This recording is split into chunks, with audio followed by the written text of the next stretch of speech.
Yeah, what fish are you going to put in there? Hi everyone, welcome to this new video where we're going to aquascape this lovely little Aquarium Ultrascape 60 featuring low iron glass. Comes supplied with 3 LED tubes, 10 watts each, a white cabinet of course, and we will be fitting an Awase Filto Smart Thermo 100, so one of the smallest external filters, which comes with a external heater as well, so that's really great. It's already mature, so we can potentially put fish in here straight away, although we are using Tropica aquarium soil, which can potentially give an ammonia spike, so we'll wait and see on that one. But classic nature aquarium style, got some beautiful hardscape materials, which are actually from my own stash from home. Like I said, Tropica aquarium soil, got some cosmetic gravels which we may use, not sure yet, we'll have a little think about that later. And plants kindly supplied by Tropica Aquarium Plants, including some mature specimens kindly donated by Aquarium Gardens Epic 1500 scape, so that's really exciting.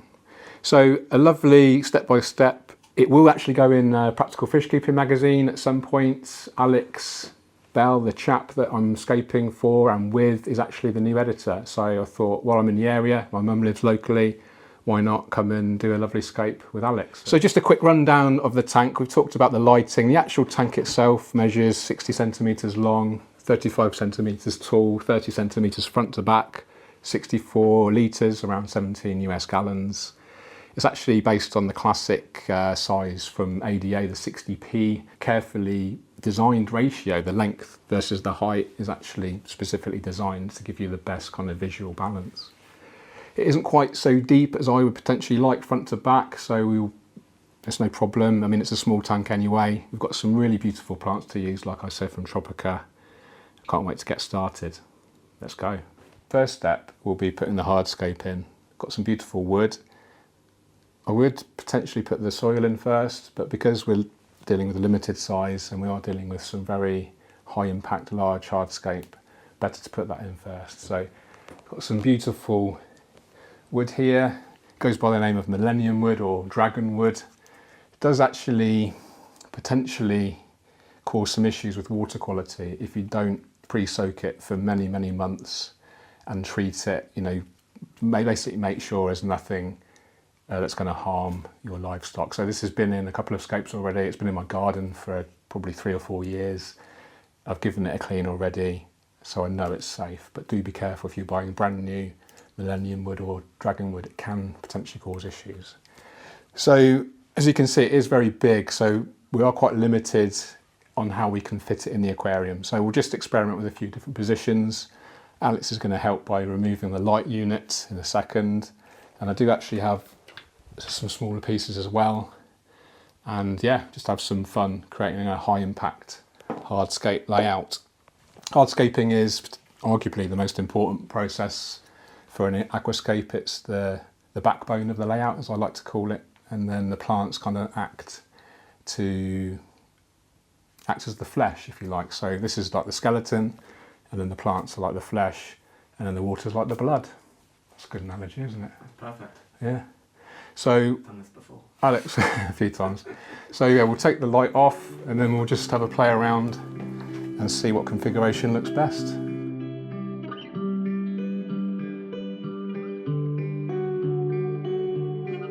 So there's obviously a lot of empty space around here which we need to fill. We do have some beautiful rocks as well, dragonstone, which is really going to suit the nature of the wood.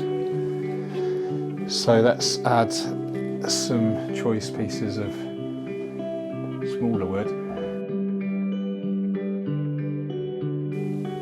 You like that? Yeah, I really like that. Okay, so this is the final layout. We just did move those smaller 2 pieces just to get an even nicer, more natural feel. As you can see, quite dynamic, quite a lot of weight towards the top of the aquarium, which is quite unique, but we will be filling around these areas with some beautiful dragonstone, like I said. So I think the next stage will be putting the soil in, and then we need to make a decision whether we're going to use cosmetic sand in the foreground or go for 100% soil. Decided to put the dragonstone in first. That is going to help create the barrier between the soil and the cosmetic sand, we've decided to use a cosmetic sand foreground. I've got some beautiful ADA Colorado sand which will match the colour and the hue of the dragonstone perfectly.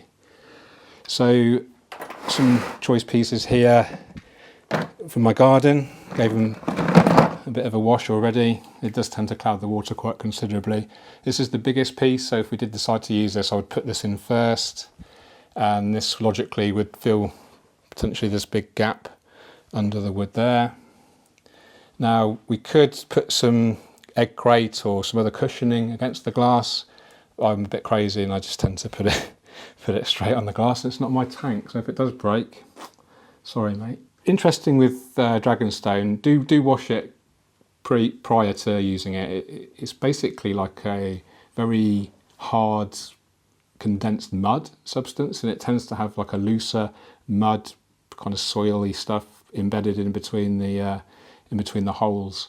You can see why it's called dragonstone. It does, this looks like a bit like a dragon scale, and you can use this scaling as like the strata. The strata is the natural lines that the rock tends to follow, so we can use that to help with our composition. So we have a natural kind of line here of the main piece of wood, so it makes sense hopefully for the stone to kind of go in line with that. So hopefully we can just sort of squeeze that underneath, and then where the wood and the stone interface, that's where we can add our epiphyte plants, attaching plants, and most of these are very tolerant of shade, so it makes sense, especially Anubias will go really nicely underneath here. We've got loads of nice Bucophilandras as well. I tend to put them higher up in the water column because they do well in higher lighting as well. So that would look good like that. Pop a little stone under there. Yeah, it's all going to collapse on us, that's okay. Sometimes you get a happy accident and it actually ends up looking more natural. Interestingly as well with dragonstone, you do get different families, if you like, of dragonstone. So for instance, this is much more orange, this is more brown.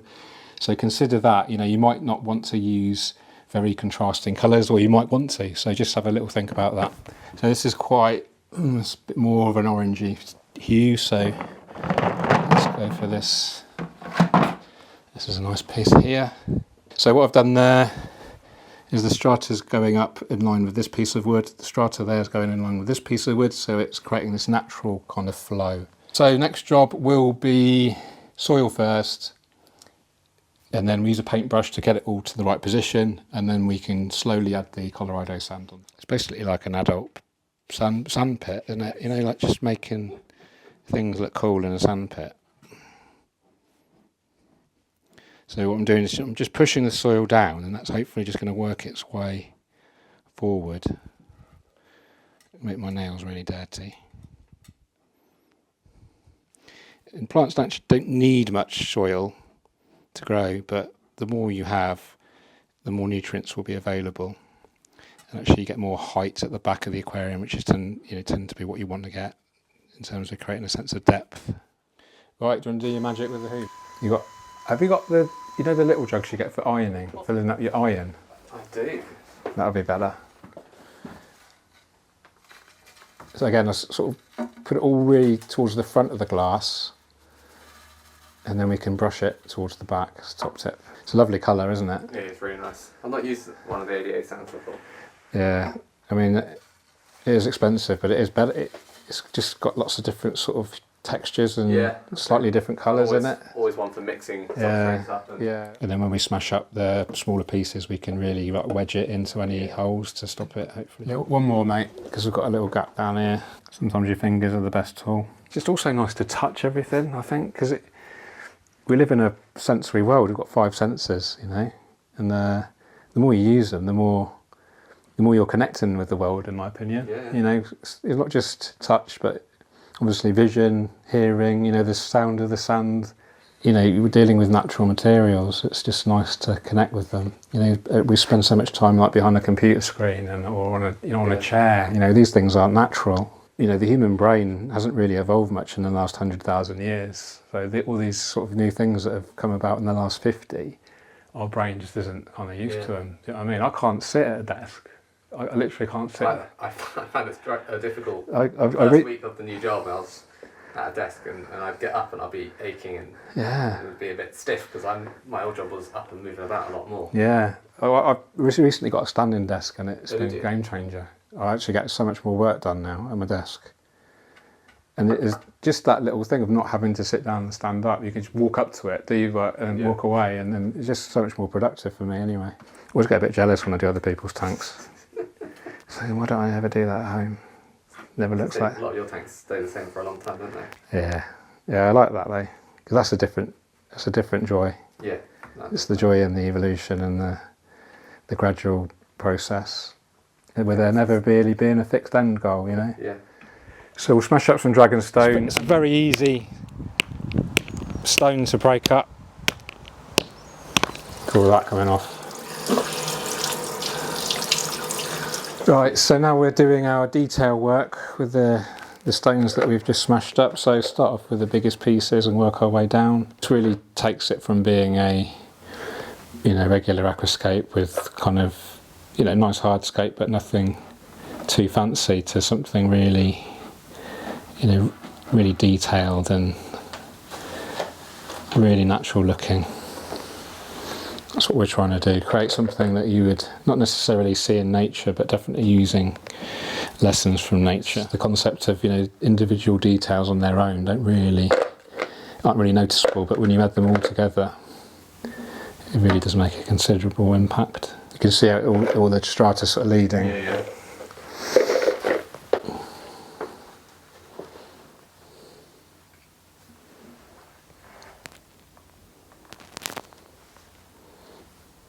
It'll be the same with the plants, that's in following that sort of those lines Yeah. up. Yeah, exactly. I hope you like crypts. I certainly do. It's good. Got a lot of them. It's good. You're going to have even more soon. And we've got Nuri, which sort of the colours are going to fit this beautifully. Yeah. Oof. It's a really nice one. Not one I've had. It actually gets quite tall after a while. I've got part of a... I'll show you later. That'll spoil the surprise for the audience. Yeah, got to keep something for them. Okay. Oh, this might as well finish them all off, wouldn't we? Let's do a little detail in the foreground there. You heard of fractals? No. Fractals are like mathematically generated shapes that they also occur in nature, and you can create them with a computer, and you zoom in and you can keep zooming in forever, and the pattern kind of reproduces itself but in slightly different ways. Okay. And it happens so much in nature, and you get that. I kind of see this sort of thing with aquascaping sometimes. Say for instance, this formation here, these three stones here, this is almost a little scape on its own, like a Sanzoni-Megumi. When you zoom out, it keeps repeating. So, and if you just zoomed into this one rock, you'd see, you know what I mean? So it's just something interesting, something that maybe people don't consider with aquascaping, but using these little insights gives you a deeper appreciation of what you're creating sometimes, because we are trying to create nature. Okay, so we're going to have to glue the wood down now to the rocks. I'll glue the loose pieces of wood to the big piece, and then hopefully it will stay submerged when we fill it with water. Other option as well in belt and braces approach is actually to add a rock right on top of everything as we fill, to make sure it doesn't float, because that can be devastation. All the plants will come uprooted, etc. So put a large rock on the top at the beginning, fill up with water, and then once it's full, just really slowly remove the stone from the top, and then if things start to float, you haven't done the job properly. So what we use is some sort of cotton wipes or fabric, non-toxic of course. This is makeup wipes, not been treated with anything, just pure cotton, and then sort of break them apart so we've got this sort of fluffiness to it, and then wedge those pieces into where you want the glue to cement, and then add your glue. So we'll start off by, so this is the big stone here, so it makes sense to glue a large bit here because this is obviously going to be the biggest weight to keep everything down. So we just wedge that in there, and really kind of get it in there, and then get your super glue. Now liquid type is better. Often we use gel type in aquariums, but we want to use the liquid type. This actually kind of melts the cotton into, and then when it dries it forms a solid cement. That is the Hardscape complete, and I'm really pleased with it. It reminds me of something. Reminds me of an animal. Special thank you to Dave from Aquarium Gardens for donating this huge lump of trident fern and a couple of different species of Bucephalandra. This has come out of his Aquascape of 1500, which he's rescaping soon. Very grateful to Dave, aren't we? Absolutely, we are. Wonderful. So this is going to be, I'll prepare this, I'll break up the individual portions as appropriate. But I'll just run through the other species, and massive shout out to Tropical Aquarium Plants for supporting this project with their beautiful plants. So the overall theme of the Aquascape is Asian. So we're just going to be using Asian species. I think it works quite well because the Hardscape is quite invoking of Asia because of the dragon stone and the dragon wood. Dragons like, I'm actually born in the year of the dragon, you know, 1976. It all ties in there. It's like you planned it. Yeah, there we go. So we've got some beautiful species here, mainly crypts. We've got some rotalas. I'll take you through each one as we plant them. We've already gone through the layout to identify which species go where, but we'll just do a quick time lapse now preparing them all, and then we'll talk about each species as we plant them and the reason behind where we're planting it. Sounds good. Happy? Yeah. Should we start preparing? I suppose we should. Should we try and do it in 10 seconds? Do it in 10 seconds. All of it? Yeah. Do that. Easy. So this is Cryptocoryne parva. This is going to go in the foreground in between the stones, like as a transition from the sand to the soil. It doesn't actually matter if it goes in the sand without the soil. It will still grow and actually stay smaller. Then we have the Cryptocoryne albedo brown here. This is going to go just behind the parva on the left. Then we have the Cryptocoryne undulatus broadleaf. This is going to be around the centre section. Then we have the Cryptocoryne moyoya. This is a broader leaf. This will go towards the back left. Cryptocoryne spiralis red. This will grow quite tall and really bright red colour, hopefully, with a green vein in the centre. And then we have the beautiful Cryptocoryne nurii. So that will be over towards the left next to the moyoya. So that's all the Cryptocoryne species. Because we want some fast growers to help mitigate any algae issues, we've got lots of rotala. We've got rotala green, which is going to be over towards the back right and centre, and then we have the rotala blood red, which is going to be 2/3 over to the right to act as a focal point. So that's the rotalas. They grow very fast, but quite easy, help reduce the risk of algae. And then we have our Bucephalandra wavy green, bucket calem, from the Aquarium Gardens scape, and also Bucephalandra or Bucephalandra kedigang. These are going to be attached to the wood towards the upper section. This is going to turn a really nice colour, hopefully. Finally, we have our trident fern. So we'll get those planted now. We'll do a time lapse, and we're nearly there. Okay, so there we are, fully planted. What an epic process. Crypt parva in the front, most of it in the very thin sand, so there is risk that it will float after we add the water. If that's the case, then Alex is just going to have to keep replanting it until it settles in. But in all seriousness, if it does keep floating, we can add obviously a little bit more sand to give it a bit more anchorage. And then a mix of crypts, so we talked about those earlier. And then what I'm really happy with is the use of the trident fern here. So when you do have a large portion of trident fern, it's very tempting to just stick it in as one big kind of bush.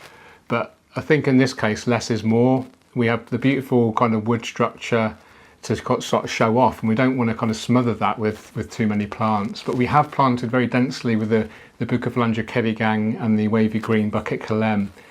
I've deliberately put the kedigang towards the surface. This is going to be obviously nearer the light, and that's going to bring out the really beautiful red, burgundy, dark greeny, iridescent vibe. And then The wavy green is actually underneath where it will tolerate shade, and it just adds a nice transition from the crypts towards the red of the Bucephalandra Kedigang. The red of the Cryptocoryne spiralis is going to look really interesting over to the right hand side. That's going to be balanced out with the Rotala blood red over here, and then we've obviously got the reddish hues of here. So quite a lot of reddy hues going on here, with the brown of the sort of browny red hue, of the yellow of the sand, and the wood, of course. The wood will go a much kind of darker brown in time. There is a lot of slow growers in here, so there is a risk of algae, but we do have the Rotala in the back, which will hopefully help mitigate any risk of algae, and we will be using a mature filter, which always helps as well. I would suggest that Alex does frequent water changes in the first few weeks at least, and do be mindful that there might be some melting. You know, there are these Bucephalandra in particular have been grown in hard water and underwater, of course, in aquarium gardens, so there is a risk that they may go through some transitions and may drop some leaves, etc. Hopefully the crypts won't melt. They've all been grown, want to grow, apart from the spiralis red, so they should adapt very easily to whatever water they go into. We will be using CO2 injection, so I'm hopeful that it will hopefully go through the first few weeks relatively trouble-free for Alex. If he does have any issues, unlucky. No, if he does have any issues, I'm always at the end of the phone, and I can talk him through what to do potentially. Other things you could add in the future, maybe some moss on the wood, although I tend not to use moss in high-tech scapes. It's very high maintenance. We do have the option to run 3 lights. I did suggest just run 1, maybe 2 for the first few weeks, just as the plants adapt and again help reduce the risk of algae. So now we'll fill with water, get the filter fitted, get the CO2 fitted, and that's job done, and then it's down the pub for a pint. Right, okay, let's get some water in there. Okay, there we have it. Scope's complete, filter's running. So next job is, we've actually put some stones on top of the wood to hopefully prevent any floating. I have glued everything in, so I'm just going to do this live. What could possibly go wrong? And remove the stones so if you just keep an eye on the wood, if you see any movement at all, let me know. I'm going to focus just on taking it off super slow. Any movement? Okay. Do you want to do those two at the same time? Are they wedged in together? So they don't fall. Oh yeah, good shout. Any movement? Nope. Last one. A bit nervous.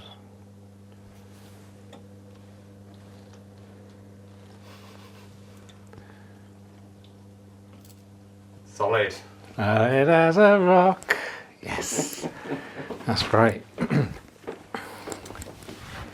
So there we have it, 60 centimetre nature aquarium, Asian inspired, all plants from Southeast Asia, mostly Cryptocorynes, obviously some Bus, some Microsorum trident, and some Rotalas. Alex is really happy with it, I'm happy with it. We're going to call it, what did we say we're going to call it? George's Dragon. Something like that, yeah. Yeah, so I was born in 76, year of the dragon. It represents a dragon. We've got dragon wood, dragon stone. It's very dragony. It's dragony. It's dragony. What a great day. Really impressed, really happy with it. Lovely experience, always lovely and a privilege to escape in people's homes. And Alex is no exception. Now it's definitely time for the pub. Yeah, tidying is done. Tidying is done. Again, shout out to Tropical Aquarium Plants for sponsoring the plants, Aquarium Gardens for giving us loads of beautiful mature plants, and the CO2 kit. So that's from Dave, by the way. Oh, amazing. And I'll tag him in anything I post. yeah, thanks. And yeah, what a lovely little scape. Just to give you some context, Alex has a channel. What was it called again? AlexB_aquatics. AlexB_aquatics very much focuses on soft water, black water, oddball species, nano tanks. And after we chatted about potential PFK contributions, I submitted my beautiful kind of platy iwagumi, and I think it inspired you to have something sort of nature aquarium in your living space. now I'm doing PFK stuff, I'm going to be editing content about it. Yeah. I should do it. You should do. So. There's nothing like learning on the job. Exactly. And it's, as you come in Alex's beautiful home's front door, you're immediately greeted with this scape, and also it's a really nice view from the top of the stairs. I think it's a really lovely addition to his home, and I'm excited to see it progress. And yeah, if you have any issues, you know how to get hold of me. Certainly do. Yeah, what fish are you going to put in there? It's going to have to be Asian now, isn't it? So. Yeah, we'll talk. Yeah, I like the. I really like what are the blue ones? The Sundanbanio, yeah, neon blue. Yeah, they're nice. Or like the kabutais, you know, the yeah. Are they micro Resbora or are they micro Divario now? They're micro Resbora, aren't they? Yeah. But they're really the kind of neon green will contrast really well with the kind of yellowy, browny, reddy hues, I think. Anyway, lots of options. Lots of options. And some shrimp, definitely. Definitely some Carradine or Neo-Carradinas. Soft water here, isn't it? Yeah. So Carradinas will be better. Okay, all right, I'll say cheerio. We'll get some B-roll probably later this evening if I've got energy. But yeah, epic job. What time did we start? 9:30? 10? Yeah, I think it was probably 10 o'clock once we had a coffee. Yeah, it's a good day. It's a good day's work. Solid. Yeah, cheerio. Subscribe. Hit the like button. Happy with that?